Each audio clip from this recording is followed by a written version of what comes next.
pause. Well, I thought that people were jumping a little bit out of line. They were getting yippy, you know, they were getting a little bit yippy, a little bit. Right now, the US is undergoing a watershed moment, with Biden the certain winner in the presidential race against the racist, homophobe Donald Trump. How we got to a situation where a narcissistic right-winger took charge of the world's greatest economic and military powerhouse is something that we need to ponder over. It is something that all democracies need to ponder over. So the process to appoint an ambassador is a separate process. Ambassadors often have bureaucratic hurdles to jump over. The special envoy does not have the burden of bureaucracy. He will be reporting directly to the president, working closely with the ministers of international relations as well as trade and industry on various specific issues that are pertinent with respect to our relationship with the United States. And also to analyze this and think that Trump is a crazy person who has absolutely no clue about what is going on. That's a misunderstanding, and we will pay dearly for making that kind of a mistake. I think this is that kind of a person who's going to help us to really sift through all of this thing and come up with appropriate responses to what they are trying to communicate to us. An appointment that's aimed at accelerating the level of engagements between ourselves and the United States.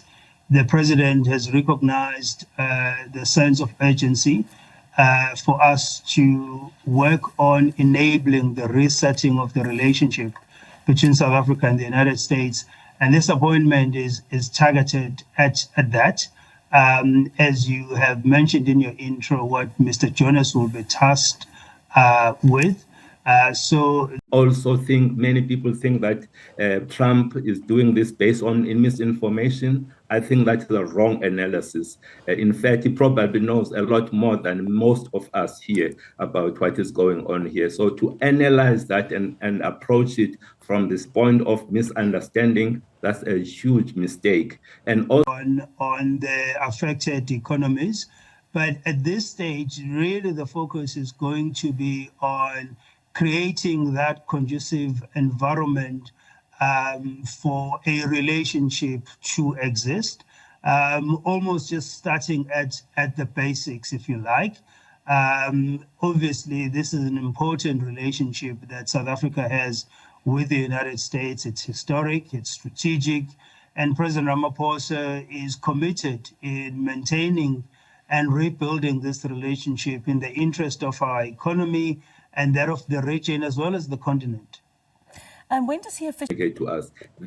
You know, many of us are worried that he keeps talking about South Africa. The fact that we are in his lips is actually a good thing. You know, many other countries are not even there, which means that if we can do certain things right, we may be that country that he can also lean on the continent. So my point here is that we've got the right person who's going to guide us. Engaging a number of internal stakeholders, getting briefed.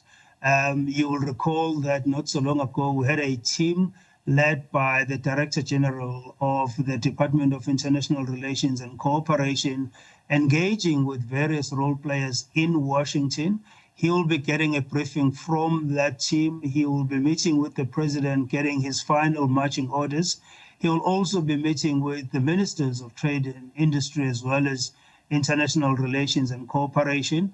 And so once all those internal engagements and consultations have been concluded, then we will look at arrangements for him to travel to the United States.